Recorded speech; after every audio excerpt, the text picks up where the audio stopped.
This is Charlotte Talks. I'm Mike Collins. When HIV/AIDS first presented, no one knew what it was, even as it took countless lives. It took a while for the nation to notice, and almost the full 8 years of the Reagan administration for the president to acknowledge the epidemic. Through research, drugs have been developed that allow people with HIV to lead almost normal lives and treat the infection as a chronic disease. That's both good news and bad. Thanks to antivirals, those with HIV, as I said, can lead productive long lives. But those antivirals don't stop the transmission of the virus. That is still occurring. Last month, President Trump not only mentioned HIV in his State of the Union address, he announced a goal of ending the transmission of the virus in the United States by 2030, and the plan targets 50 hotspot counties around the country. Mecklenburg is one of them. An admirable goal, but is it possible? We're going to talk about that with some people on the ground in the field of HIV prevention and care. Chelsea Golden is Vice President of Operations at RAIN. That's the Regional AIDS Interfaith Network. Good morning to you. Good morning. She is in our Spirit Square studio along with Shannon Farah, the Executive Director of Carolinas Care Partnership. Good morning. Good morning. And Bernadette Moss is Prevention Coordinator for that organization. Thank you for joining us. Good morning. With us by phone, Lee Storrow, Executive Director of the North Carolina AIDS Action Network. Thanks for being here, Lee. Thanks for having me. You're welcome. If you'd like to join our conversation, you can email us at charlottetalks@wfae.org. Search for WFA on Facebook. Get to us through Twitter at Charlotte Talks. You can also watch us on Facebook Live this morning. All of you heard, I'm sure, the president's goal of ending the transmission of HIV by 2030. He said it in the State of the Union message. To everybody here, I'll just go around the table very quickly. Did it surprise you? Let me start with you, Shannon. It did surprise me since he abandoned and disbanded the AIDS task force that he had in the White House. It surprised me that we're even still on the radar, so that was good news. Chelsea. Most definitely surprised me, considering he has shifted money away from things that support and fund prevention and care services over the course of his presidency. Bernadette. Same. I feel the same, that it was very surprising for me as well. Okay. And Lee? Yeah, I think I'll ditto everybody else. Certainly a lot of the past actions of the administration have a lot of HIV activists skeptical. I think the one thing I'll note, and Shannon referenced this, reinstating the co-chairs of the President's HIV Council, which the administration did a couple months ago, I think for a lot of us was a signal that this administration is at least looking at this issue differently. Which Why? Why? Where is this coming from? So a couple months ago, and Shannon referenced this, a year ago the administration completely dismantled the President's Advisory Council on HIV, which was a long-standing institution that has been part of both Republican and Democratic presidents. Certainly made a lot of activists really frustrated that he completely kicked all the members off of the committee. Around World AIDS Day in December of last year, he announced 2 new co-chairs of that committee and announced that they'd be meeting in March. So that served, I think, as a signal to a lot of folks that the administration was about to do something around HIV again. I think a lot of us, though, are still scratching our head about why, given the track record of this president. So nobody really understands why this is even on his radar. Did this announcement surprise scientists and doctors who are working in the research field, this new dedication to stopping the spread of HIV? I think so. I think researchers and doctors have the same feelings that activists did, that we were kind of off the radar and funding was moving away. So to see action moving in the right direction, as far as we're concerned, is good news. But we want to see where it ends up. So let me ask what sounds like a ridiculous question, ridiculous given the impact that HIV/AIDS has had. But how important is this goal, Chelsea? I think it's extremely important, specifically in the Deep South, where we're seeing a lot of the infections, the new infections, and the majority of people that are living with HIV in the United States live in the Deep South. Mm-hmm. But, yeah, we still have some of the poorest health outcomes. We're going to do a little education here today because, on the one hand, this is important, this thrust, both, and we'll talk about Mecklenburg County's thrust to do the same thing the president is trying to do. But the president's announcement of this ending HIV transmission by 2030, why is it so important when we have antivirals now that can control the infection and let people live essentially normal lives, Bernadette? Well, I definitely feel that, the impact in the Deep South, and especially in the African American community, where there are still 1 in 2 black men who have sex with men who face the risk of getting HIV in their lifetime. And even though we have things like PrEP, which is a preventative medication to prevent the transmission of HIV, we're still seeing these statistics of 1 in 2 black men who have sex with men, 1 in 16 black men in general, and 1 in 32 black women who face the risk of getting HIV in their lifetime. So I definitely feel that we have these antiretroviral medications out there, but we still have work to do in terms of preventing the transmission. And that's the area that I focus on in my job is in prevention. And both organizations, RAIN and the Carolinas Care Partnership, have been trying to prevent the transmission going forward of HIV, and you've been doing it for quite a while, particularly RAIN, which I think predates Carolinas Care. Am I wrong or right about that? We actually started as Regional HIV/AIDS Consortium in 1990, and I think RAIN was founded in 92. All right. Well, so we're close. Then give me. It's been going on for quite a while. Give me an assessment of how you've done so far in that effort. I think we've done well so far for our own organizations, for the funding that we've had, for the programs that we've been awarded, and the outcomes that we've been expected to meet. I think our challenge has been funding has been focused in other areas. The Northeast, the West, the California area, they get so much more funding than organizations in the Deep South. So with what we've been awarded, I think we've done a good job. I look at the people that we house and the people that we serve and the people that we get on PrEP and the people that we link to care immediately upon diagnosis and that we get virally suppressed within 2 weeks of diagnosis. We're doing a great job. I think our issue is the volume outpaces the funding.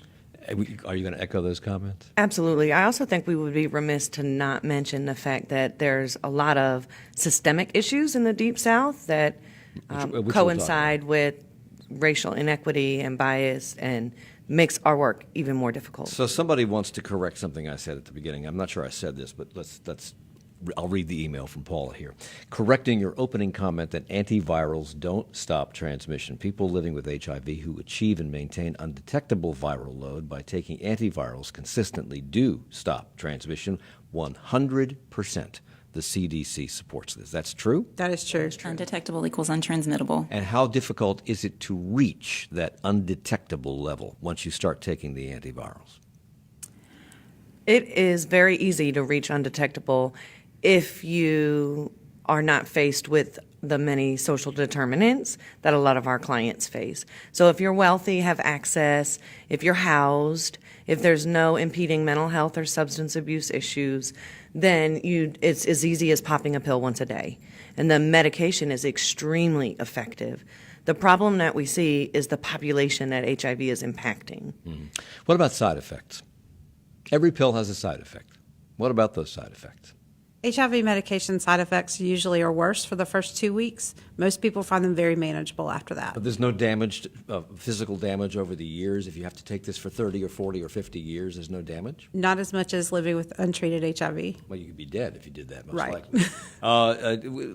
We're going to talk about this president's plan to target 50 hotspot counties around the country, but let's focus for a moment on this one, because this is one of them, Mecklenburg County. Despite all that we know about HIV and how it's transmitted, despite the toll that it takes on people's lives, despite the creation of PrEP, these drugs that you can take to avoid transmitting or getting the HIV virus from somebody else, Mecklenburg County is still one of the highest transmission rates, has one of the highest transmission rates of any of the counties. And these new infections are rising. Why? One reason I always look at is housing. People engage in all kinds of behaviors in order to keep themselves housed, and that puts them at risk. People who are HIV positive and are homeless don't always have the opportunity to take their medicine or to see a doctor or to have their medicine stored correctly.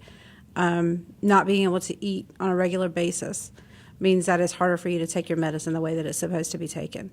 So folks do a lot of things to survive. One of those things is being at risk for HIV, either through survival sex or just not being able to take medication and then spreading it to other folks. How many of these people who are getting new transmissions of HIV are in that category versus just young people who are, for the lack of a better term, sowing their wild oats? Bernadette? I don't have that answer. Okay. I don't know a percentage, but I would imagine that it's relatively high. I mean, because just of the risk of, just like Shannon was saying, survival sex, when you have to do certain things so that you can, be housed and have food and things like that. So that makes it difficult to adhere to your medication regimen. Therefore, the transmission of HIV is significant. As you go around the state, Lee, is the situation pretty much the same as it is in Mecklenburg? Yeah, certainly Mecklenburg County has the highest rate of new transmissions and the highest total number of new transmissions, but a lot of the factors that we've been talking about impact the work across the state. I think something that's been embedded in everything we've talked about is the impact of stigma. There's a great deal of stigma associated with getting HIV, and a lot of judgment that people place on how they might have transmitted HIV. And I think one thing we know, if we really want to end the epidemic and approach this from a public health perspective, is we really have to step back, treat this as a medical condition, and remove the stigma, right? It really only takes one interaction for someone to become HIV positive, and there's a couple different types of interactions that can lead to a HIV positive diagnosis. If folks feel blame, if they feel stigma, if they feel judgment about how they became HIV positive, we're not supporting people to reach the health outcomes and end the epidemic the way we want to. Is there a greater stigma with this than there is with syphilis or gonorrhea? And gonorrhea incidences are also on the rise. Is there a difference in the stigma? Absolutely. Why? I think that there's still a fear embedded in a miseducation around HIV, that HIV is still a death sentence. Syphilis or gonorrhea can be cured, and then you no longer have it, whereas HIV is something that you live with for the rest of your life. And we really need not only the activists like us, but also the HIV negative community to step up and start spreading the message that it is not transmittable, so it's not so easily transmitted, and that we do have a functional cure in the powerful ARVs that we have, getting people to undetectable status, having people find their status, and if negative, getting on PrEP.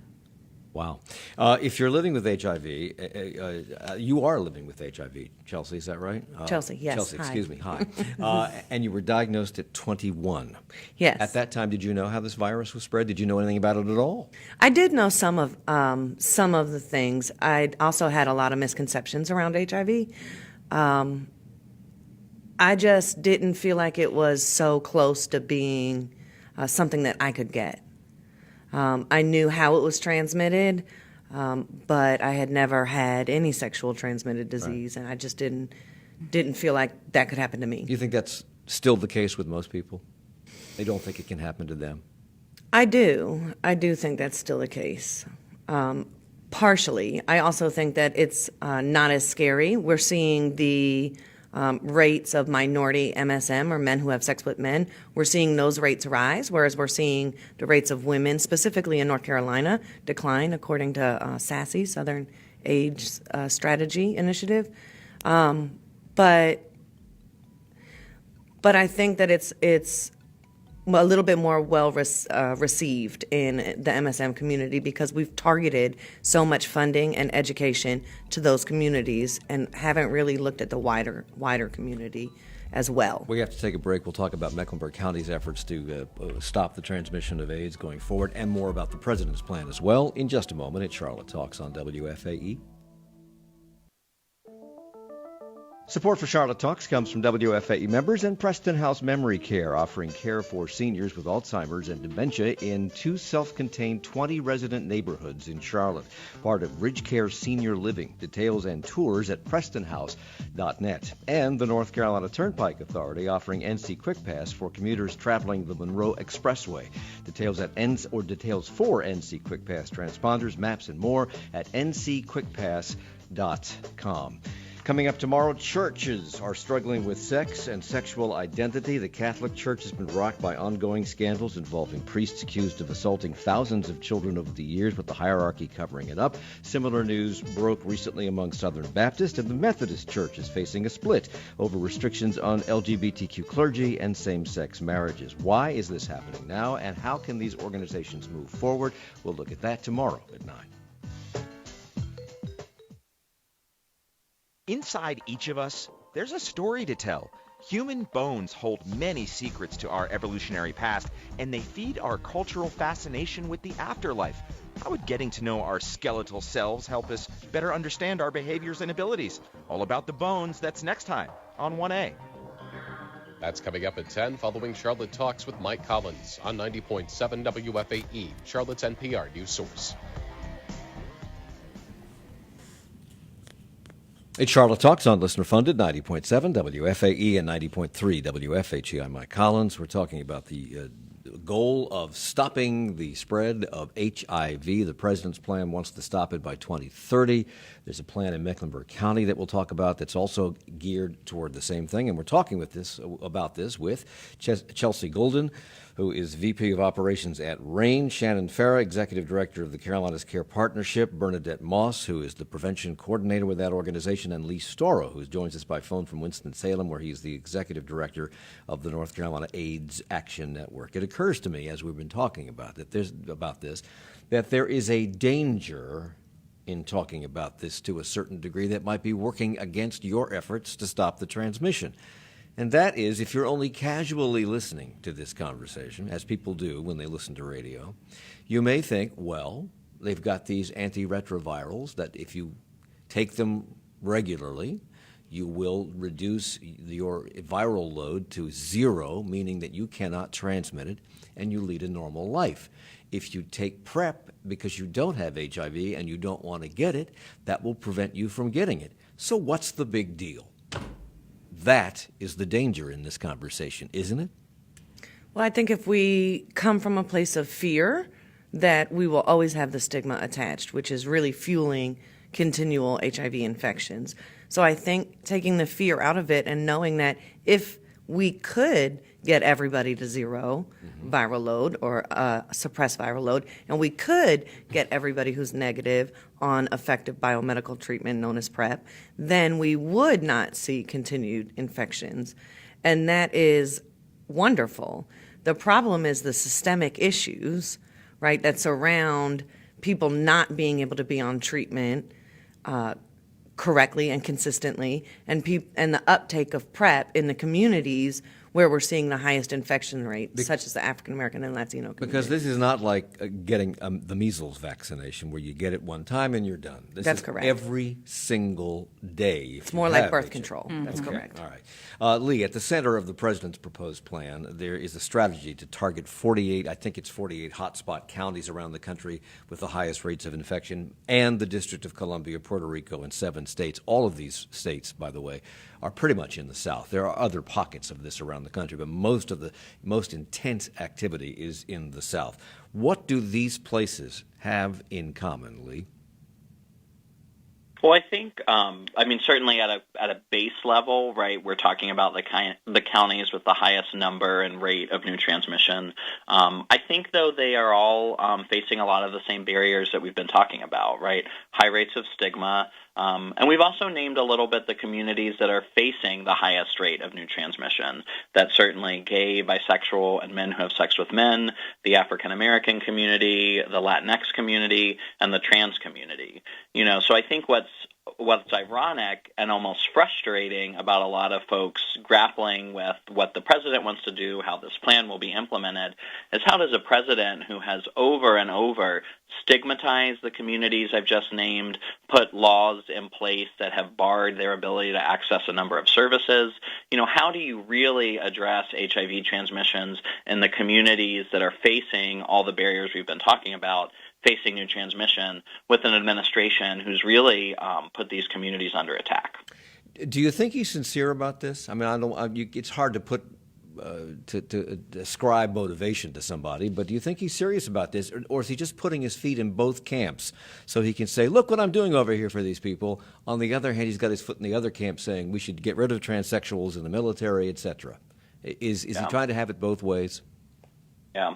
Well, just to name one thing, we're strong allies with the trans community, and just specifically want to name that we as a community, I think, are trying to use the phrase transgender as opposed to transgenders. No, that's a minor distinction, but no, it's important to a lot of our friends and family.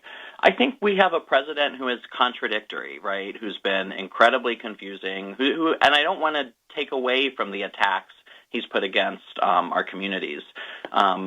So I have a lot of faith and know one of the new members of the Presidential Advisory Council. I know a number of partners who are doing the direct lobbying work on Capitol Hill and in the White House. Mm-hmm. I think we have a president who is erratic, who is confusing, who's inconsistent. And so the community is struggling, right, with how do you respond to what I believe is at some level a genuine goodwill to allocate resources to address an epidemic. And certainly because of this reality, we need to deal with that and also grapple with all these other inconsistencies. So since you know people on the council, I'll ask you this question because the president was rather vague in his State of the Union message about this. And you know, the State of the Union is not the place where you lay out point-by-point proposals for policy. I mean, you can do it in broad strokes, but you can't do it in specifics. Do you know any of the specifics about how the president's plan might work? Yeah, so the Centers for Disease Control is the administration that's the entity that'll be leading this initiative. They haven't put out a specific budget allocation, that's their recommendation, but the focus is expending a large amount of money in the counties you've discussed and the states with a high rural burden, with a goal of reducing transmission by 75% over the next 5 years, and then a 90% reduction in new transmissions over 10 years, with a focus on diagnosing new transmissions, responding, and then treating folks. Is that an achievable goal, do you think? I actually do think it's an achievable goal if the resources are there and we do the broader systems change work that a number of my other colleagues on this panel have been talking about. So one of the things that has been brought up is the stigma here, and you said, Chelsea, that no one wants to talk about HIV because it's linked to promiscuity and sex, and that's an uncomfortable conversation for most. And then you add to that the fact that when this disease first became known, it presented in the gay community in San Francisco and other big cities around the country, and then spread to other locations. But that was at a time when homosexuality was in the closet for most people, except in San Francisco. Today, people are pretty much out. So why is there still a stigma attached to it? And why is it still presenting mostly in that community? I'll talk to you about this, Bernadette. I think specifically in the African American and Latino communities, there's still that stigma associated with being gay or bisexual. And I think that's just a contributing factor. Even for me, my job is going out and educating and doing testing. And oftentimes I find people who don't even want to get tested because just getting tested, oftentimes people feel like, oh, if I get tested, then that makes me gay.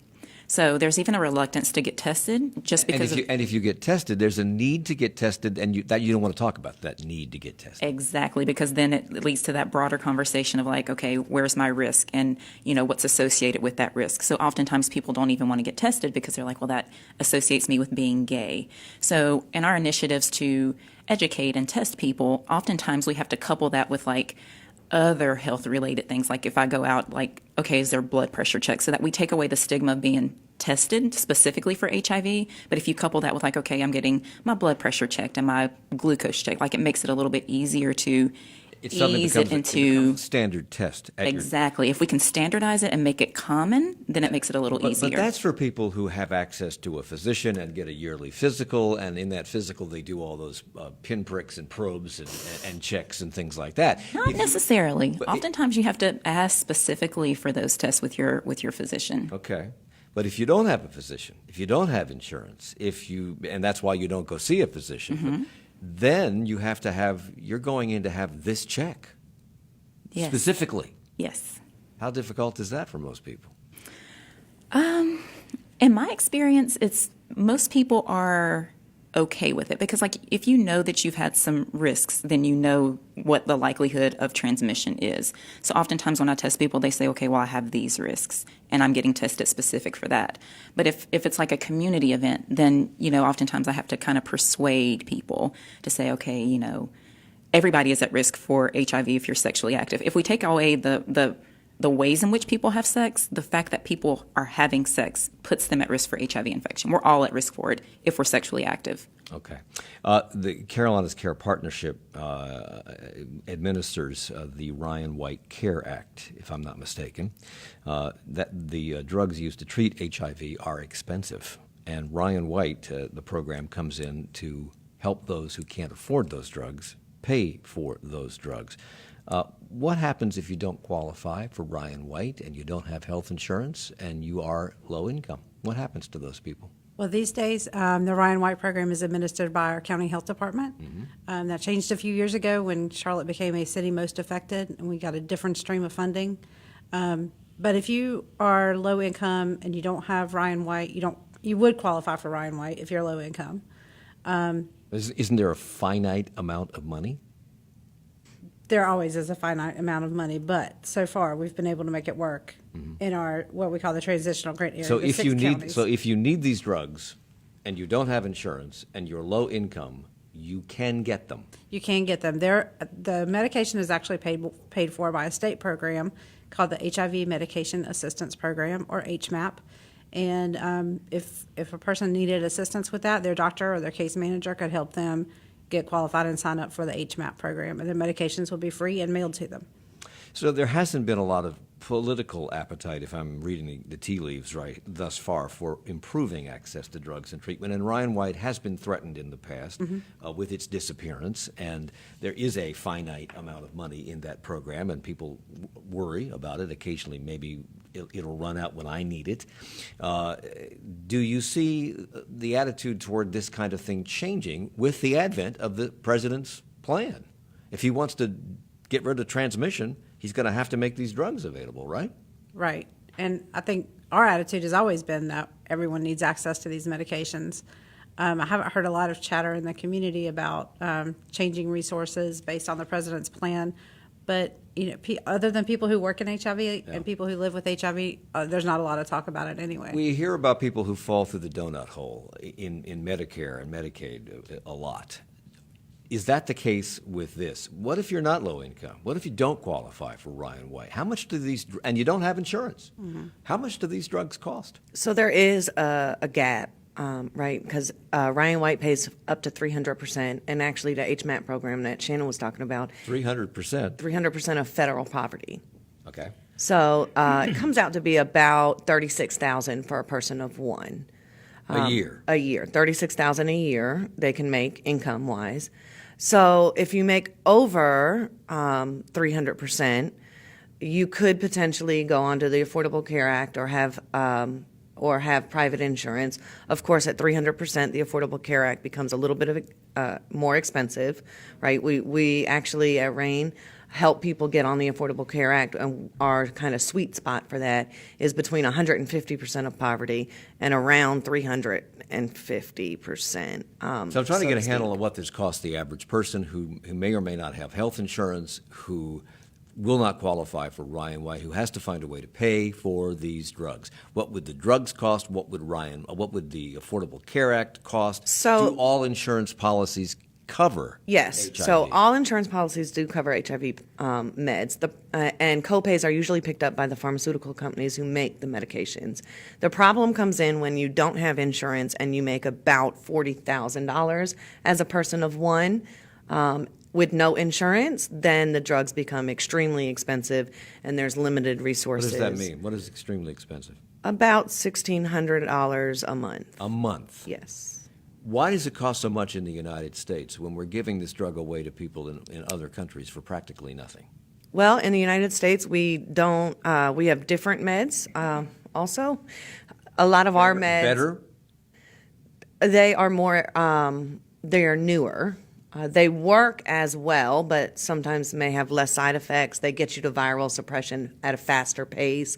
They have what we call a lower genetic barrier to resistance, meaning that if they miss a med or maybe one dose a week, they won't become resistant as quickly as some of the older drugs that have turned to generic drugs and are given away in other countries. And initially, it was a cocktail of drugs, and it was That's very correct. complicated and complex to take these drugs. You had to take them constantly throughout the day and in a certain combination throughout the day. That is no longer the case. Is that right? That is right. For about the last 15 years, they've become easier and easier and easier. And most medication regimens in the United States are one pill once a day, but they are multiple medications in that pill. So, anywhere from 2 to 4. So the cost of prevention, I guess this is like this in any disease, the cost of prevention is a heck of a lot cheaper than Absolutely. the cost of treating of this.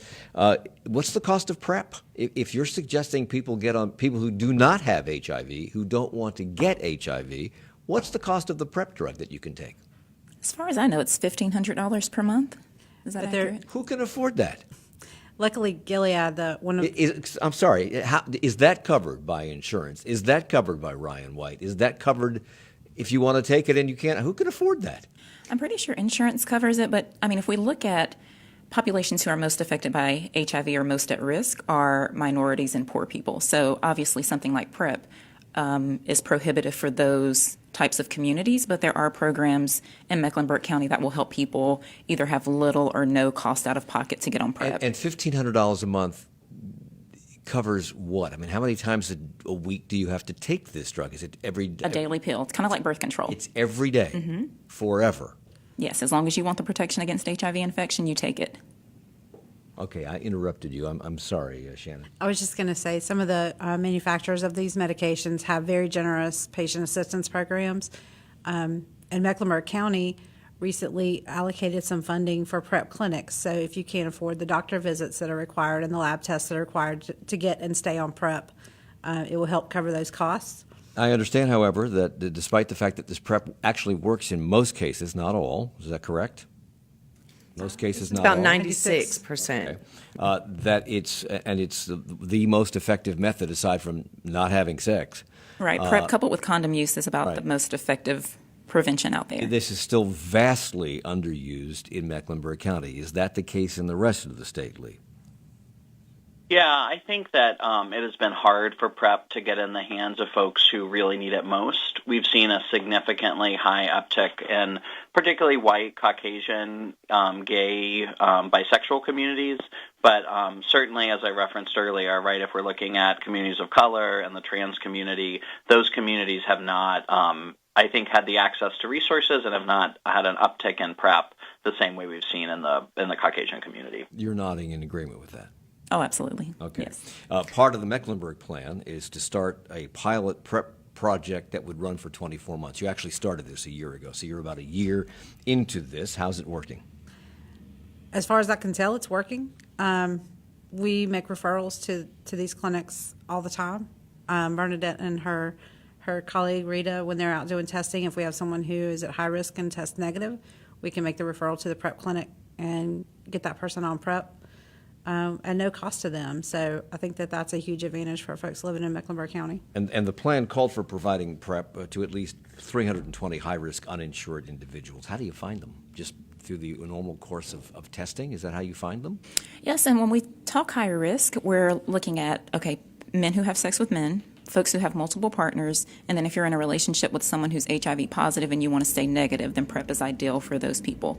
So when I go out and test, I'll ask questions that give me an idea about, people's risk factors, and then I can help them mitigate those risk factors, via PrEP and talking about condom use and things like that. Bernadette Moss is the prevention coordinator for Carolina's Care Partnership. She's here along with Shannon Farah, who's the executive director, Chelsea Golden with the RAIN, and Lee Storrow with the North Carolina AIDS Action Network. We're coming right back.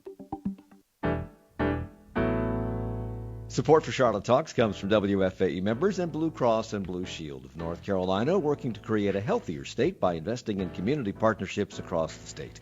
More at todaywe.com/community. And NC by Train, helping transport ACC fans to Charlotte for the ACC tournament. Schedules, tickets, and more available at ncbytrain.org. There's more to the human skeletal system than what we learn in high school anatomy class. Paleontologist Brian Switek was studying dinosaur bones when he decided to turn his attention to the human body, and he shares what he's learned about the secret of life, or the secret life of bones, in a new book. He and Joshua Johnson will talk about that next hour on 1A. That starts in about 20 minutes. We will continue our conversation about HIV and how to kick it here in Mecklenburg in a moment.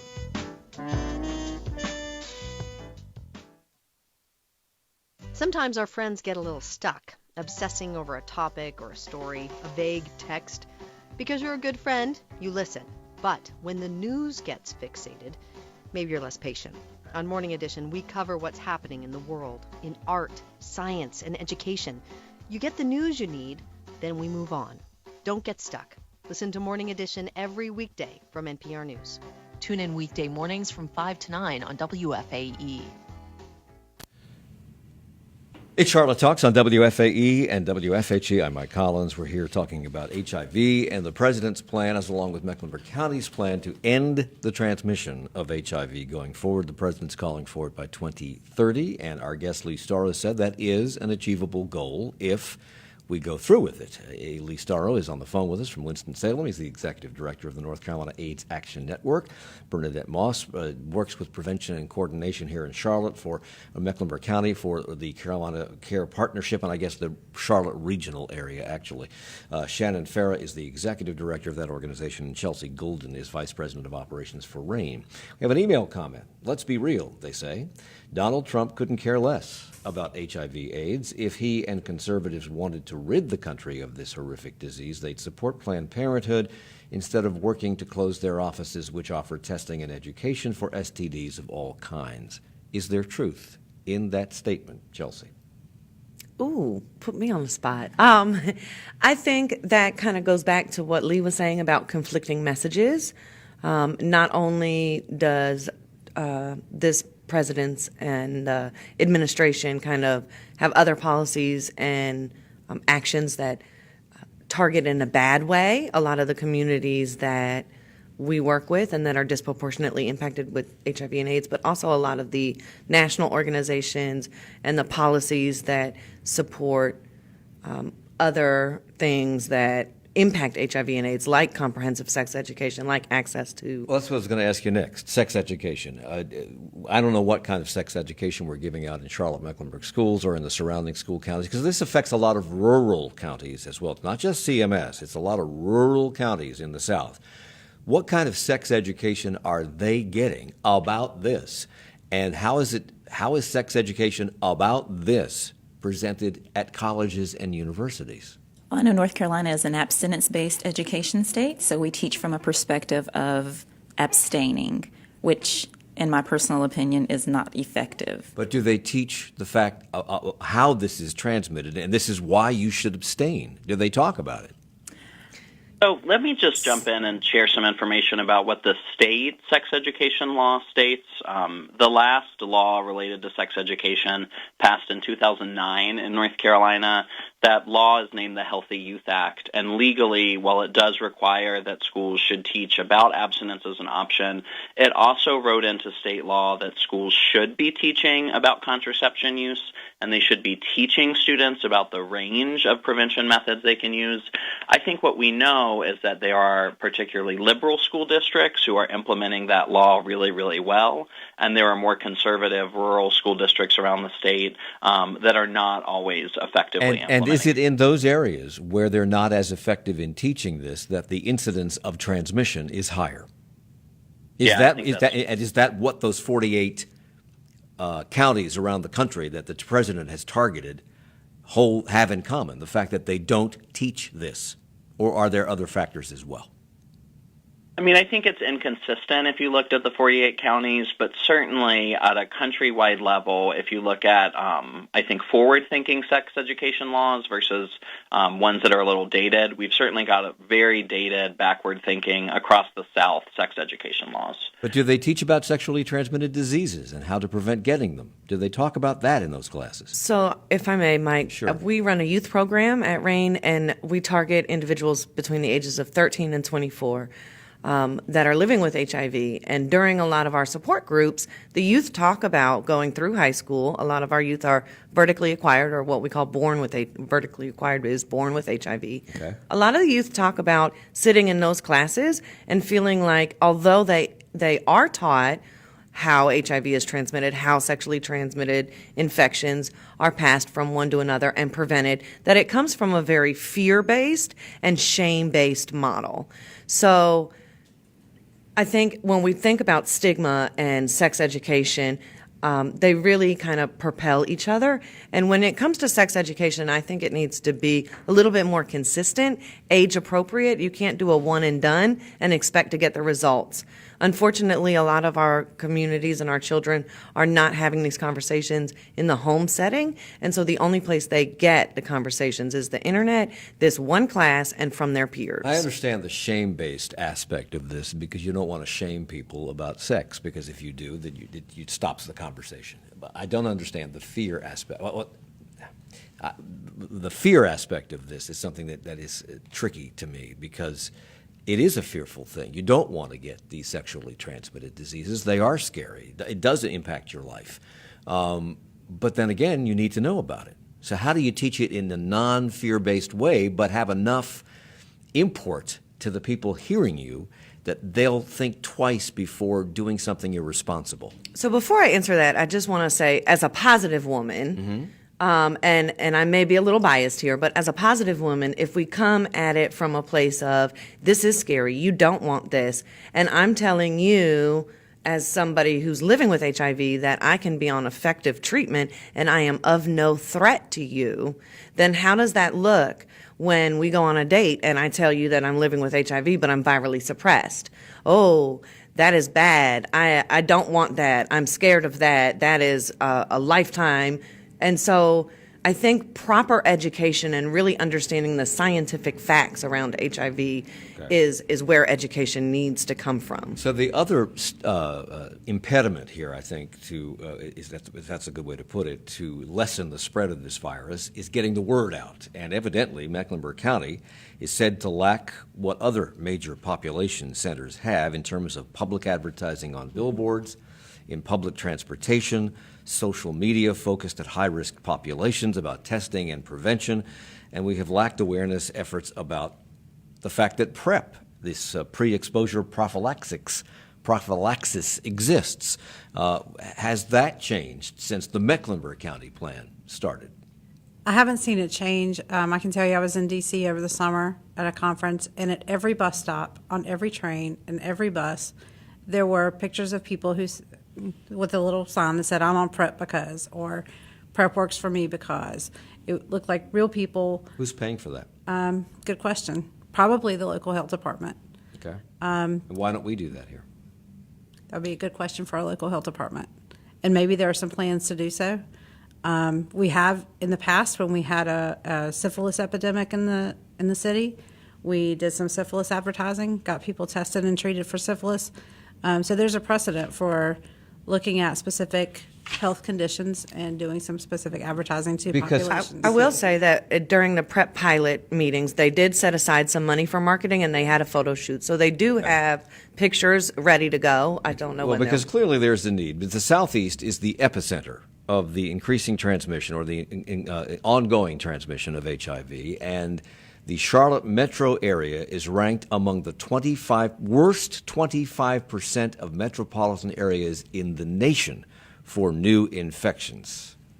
Clearly, there is a need for this. I mean, when you talk to health department people, when you talk to city and county officials, do they acknowledge that? Have you talked to them about it? Yes. So they actually recently looked at a Getting to Zero plan just for Mecklenburg County. So that's part of what the PrEP pilot kind of came out of, was the Getting to Zero plan. How in Mecklenburg County can we get to zero new infections by 2020? That plan, the Getting to Zero Mecklenburg plan, describes an unwillingness or concern among Mecklenburg County's faith community to display HIV testing literature and prevention messages in their churches. Why is that? Well, actually, we had faith members of the faith community at the table when we developed that plan. So I maybe didn't read. That's a quote from the plan. Maybe it is trying to get faith communities more involved to do that more regularly, more frequently, and more widespread. And I think there are always faith communities who are more liberal, more progressive, and then there are some who continue to shame and stigmatize people who are HIV positive or are at risk for HIV. Disease obviously knows no borders. So, Lee, the president's goal is to eliminate HIV transmission in the U.S. by 2030. Mecklenburg County has a zero transmission plan in place. Unless you do this nationwide, unless you do this internationally. How do you stop this? Yeah, I mean, I think the assumption around the reduction in 5 years and 10 years and the targeting of the 49 counties is driven by some modeling done by epidemiologists at the CDC.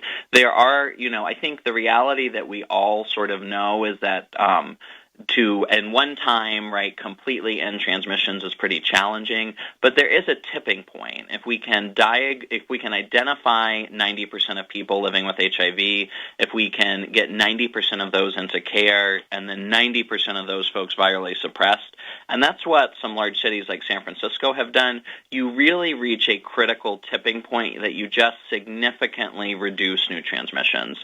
And the modeling done by the CDC and reflected in the president's plan assumes that the interventions in these high-incident counties can help lead that modeling we've seen done in some really local progressive cities nationwide. When people in the high-risk populations who have been stigmatized and who don't want to come in for testing and who don't want to reveal that they're having sex with somebody perhaps who has HIV, so they don't get the PrEP. When they themselves are diagnosed with this, does it spread through their friendship group that you need to get tested, that you need to get on PrEP, or do they keep it fairly secret? You deal with these people, Bernadette. I think it's very person specific. It's just very person specific. So because of the shame and the stigma still associated with HIV, lots of people keep their diagnosis quiet. Yeah. I mean, why would you want to share that when Exactly. you still have people who, if you come to my house, you can't eat off my plate. Like, I'm going to, bleach and like clean things up, because people still have an unawareness of how HIV is transmitted, not through casual contact with a person, but very specific ways. And people are still unaware of those specific ways in which HIV is transmitted. Mm-hmm. And Mike, if I may, when we were talking about disclosure, and I said as a positive woman, the thing is that people who, if I know I'm going to be treated like that, I'm not going to tell people that I'm positive. If I sleep over your house, I might not bring my meds. And so if I don't bring my meds, then I'm missing a dose. And so that's how when we talk about stigma and fear-based education and fear-based kind of model that we have in the South, that's how it keeps HIV propelling forward. There was a big story this week about a man in London cured, essentially, of HIV. He was being treated. He was a cancer patient being treated for Hodgkin's lymphoma. They did a bone marrow replacement to fight the cancer, and the donor had a mutation, the CCR5 mutation. When the bone marrow transplant when it took, the HIV virus disappeared. This is the second time that this has happened. This is not a cure. Even the first person who's been HIV free for about 12 years now is considered to be in deep remission, because there's no clear indication that it may not come back. It may come back. This is not a cure. Could it lead to one? It certainly is promising. Oh, go ahead, Lee. Yeah, I was just going to say, I think there's been a lot of excitement about this incident, but I think that to expect that, like, bone marrow transplants, and a number of sort of national leaders have really called out that I think there's a lot of excitement, and I don't want to deny any excitement, but this mechanism is really only appropriate for folks who are very, very sick from other means. It's a very difficult treatment, evidently, and it's life-threatening. The treatment itself is life-threatening, so you don't want to go through this unless you absolutely have to. But is there a way to take this CCR5 mutation, which essentially blocks HIV receptors on white blood cells, and do it in a different way? Or do we know yet? So certainly there's been some research around that. HIV can mutate and utilize another receptor once it's already in the body. So in this case, in the case of the Berlin patient, they completely wiped everything out. And so in interviews before putting the stem cells in, so in interviews with the Berlin patient, there have been comments made that he felt healthier with HIV, obviously not with the Hodgkin's lymphoma, but just living as an HIV-positive man than he has afterwards, after this treatment, and just been dealing with a lot more health issues since. I mentioned the Reagan administration at the very beginning of the show. It took almost 8 years to acknowledge HIV, and that made people in the community very unhappy with the Reagan administration. And now President Trump has come forward with this initiative, and again, there are some people who are unhappy about this. Sarah Kate Ellis, president of the advocacy organization GLAAD, said President Trump once again presented a broad strokes narrative that people with HIV and AIDS, including LGBTQ Americans, simply can't trust. He's trying to do something. Is that a fair thing to say about it? Lee. I mean, I think it reinforces the things we've been talking about from the get-go, right? I think it is really challenging for a lot of people, myself included, to give this current president grace, excitement, energy about a plan to end HIV, given the past record of what we've all dealt with for the last 2 years. At the same time, as someone charged for doing the policy and advocacy work to represent our community, to try to move this work forward to end the epidemic, I think that if we do see a major budget allocation put in the federal budget, it is our job, right, to ensure that that money is well spent and that, particularly in Mecklenburg County, it's used to the best benefit of people living with HIV to do the work to end the epidemic. If the Mecklenburg Zero plan is successful, if the president's plan comes into operation and it too becomes successful by 2030, what do you have to do to maintain these things, the zero transmission over the next several lifetimes of people?